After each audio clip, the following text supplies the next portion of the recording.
Okay, hello everybody. My name is Noval and welcome to my podcast.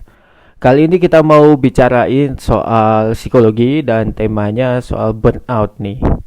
Jadi podcast ini saya persembahkan untuk teman-teman saya yang tiada lelah bekerja terus bagai kuda. Kuliah jalan, kerja juga jalan. Oke, langsung aja nih. Jadi burnout itu apa sih? Nah, menurut Chestnut dan kawan-kawannya, mereka itu memberikan batasan bahwa burnout itu sebagai suatu proses yang dialami seorang anggota organisasi yang sebelumnya sangat komited terhadap organisasi atau perusahaan di mana mereka bekerja, menjadi tersisih dari pekerjaannya sebagai respon atas stres yang dialami dalam pekerjaan.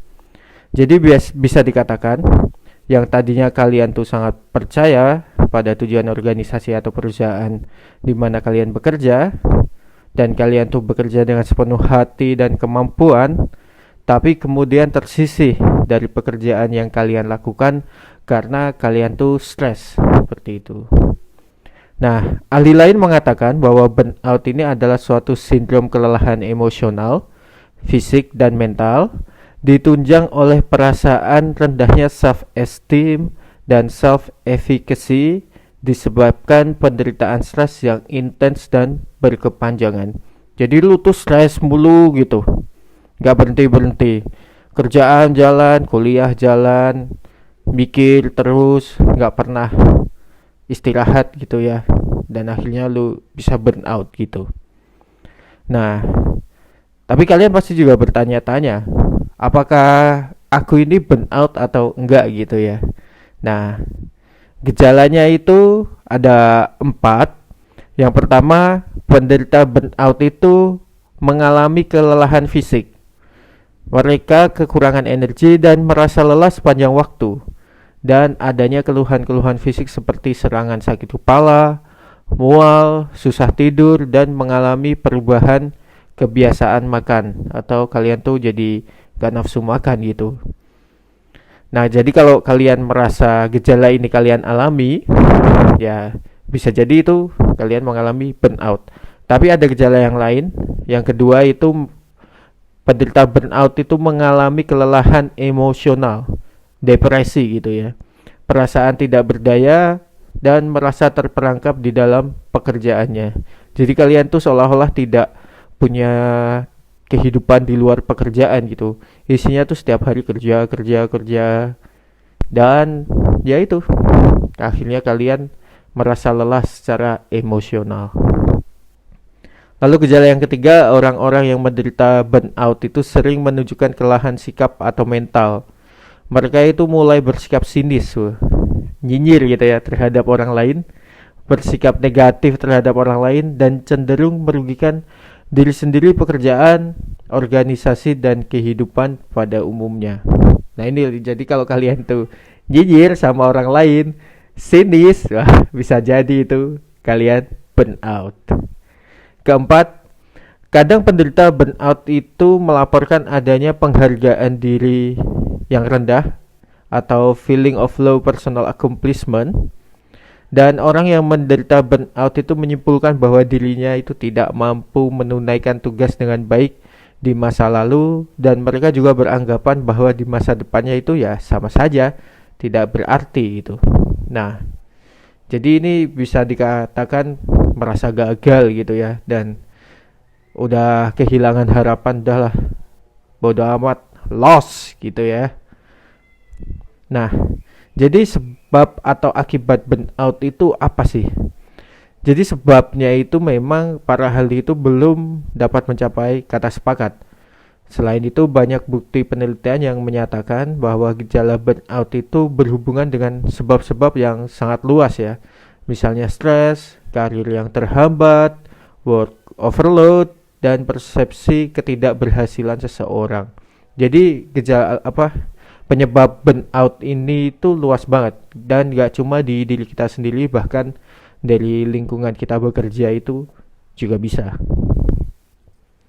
Lalu gimana sih caranya mencegah burnout? Nah, kalau kalian memiliki suatu organisasi atau perusahaan atau kalian punya usaha gitu ya, dan kalian pengen karyawan kalian tuh nggak burn out, ya ini bisa dilakukan.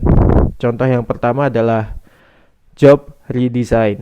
Nah, langkah ini tuh berupa merancang kembali pekerjaan yang ada agar tidak monoton, membosankan, dan menimbulkan kelelahan fisik ataupun mental. Nah, merancang kembali pekerjaan itu dapat merubah pelaksanaan pekerjaan menjadi lebih bervariasi, lebih memberi tantangan pada kemampuan karyawan, dan membuat pekerjaan berarti dalam proses secara keseluruhan. Nah, jadi biar gak gitu-gitu aja nih kerjaannya nih, kalian coba redesign job desk dia gitu ya. Lalu kedua, career path ya, atau program pengembangan karir. Nah, program ini perlu diperkenalkan nih sejak awal sehingga karyawan tuh dapat mengharapkan perkembangan pribadinya, kemampuannya sesuai dengan tuntutan pekerjaan, tanggung jawab dan wewenang yang dimilikinya. Karena kan kita juga nggak mau itu udah kerja lama banget tapi kok kayak nggak ada karir path-nya ya gitu ya. Dan kita stuck di satu posisi terus menerus, lama-lama kan juga bosen gitu kan. Lalu ketiga ada performance management. Nah, hal ini itu mengacu bagaimana manajemen dapat mempertahankan kinerja yang dapat dicapai oleh organisasi secara optimal, seperti diadakannya program konsultasi dan umpan balik. Kegiatan ini dapat memberi kesempatan pada karyawan untuk berbagi rasa dengan orang lain. Dan umpan balik ini juga merupakan alat yang dapat digunakan untuk memberikan masukan-masukan agar seseorang dapat mengurangi perasaan-perasaan negatif yang dirasakan dan mengembangkan harga diri yang positif. Selain itu, umpan balik atau feedback itu dapat memperkuat self-esteem dan self-efficacy pada diri karyawan kalian gitu. Lalu yang keempat ada restrukturisasi reward. Nah, hal ini dimaksudkan untuk menghargai karyawan sesuai dengan pengorbanan yang telah diberikan kepada organisasi atau perusahaan. Nah, kalau kalian tuh ngasih reward atas kerja keras karyawan kalian, pastilah mereka itu senang ya.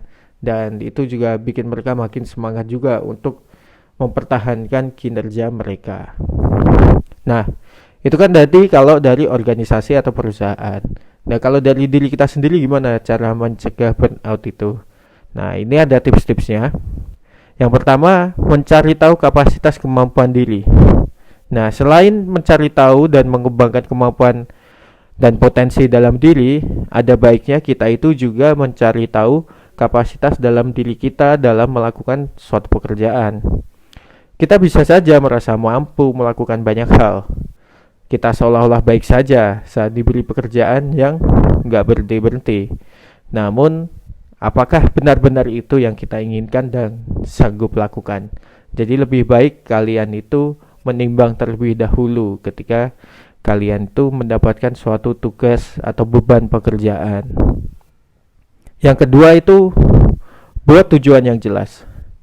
Buatlah tujuan yang jelas untuk setiap pekerjaan, bahkan karir kalian. Kamu akan lebih memahami jalan dan pola kerjamu jika sudah tahu apa yang ingin kamu capai saat sedang bekerja. Tujuan jelas akan menuntut kita membagi diri, waktu, pikiran, dan tenaga untuk benar-benar totalitas di dalamnya, bukan sekedar ingin terlihat sibuk dan malah kerepotan sendiri. Yang ketiga, wah ini penting banget nih, berani berkata tidak. Jangan pernah jadi yes man ya. Seolah-olah itu ketika kalian dengarkan, ketika diberi beban pekerjaan gitu, itu seolah-olah mudah dilakukan. Namun terkadang kenyataannya itu sungguh berat untuk dijalani. Nah, mengatakan tidak adalah kunci keberhasilan kita untuk terbebas dari ancaman burnout. Nah, kita bisa saja menjadi orang yang baik hati saat diminta bantuan oleh orang lain. Dan kadang kita itu tidak memandang diri sendiri, sedangkan banyak tugas dan pekerjaan lain atau tidak.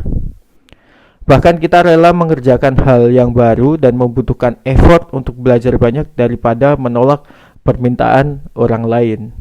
Nah, ini akibat jadi yes man ya, jadinya repot sendiri.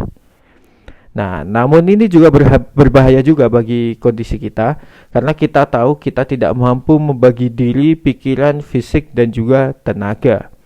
Tapi kita paksain tuh semuanya demi orang lain. Yang terjadi bisa saja adalah burnout yang cukup parah. Lalu yang keempat adalah nikmati setiap waktu rehatmu. Bekerja itu boleh aja menjadi hobi. Kalian tuh boleh jadi orang yang workaholic banget, itu boleh. Tapi kalian tuh mulai bekerja itu sejak pagi buta, dan bahkan seringkali mengakhiri pekerjaan kalian tuh dikala orang lain tuh sudah terlelap dalam tidurnya gitu. Bahkan ada kalanya demi mengejar ambisi, kalian tuh rela menghabiskan sepanjang malam untuk menyelesaikan pekerjaan yang sebenarnya bisa diselesaikan esok hari. Pikiranmu mungkin mengatur tubuh untuk tidak lelah, namun tubuhmu tidak bisa berbohong dan tubuh kalian tuh akan tumbang pada saatnya. Dan sebaiknya sebelum itu terjadi, ada baiknya kamu lebih menikmati waktu istirahatmu. Okay, that's all from me. Thank you so much for joining me in my podcast. See you everybody.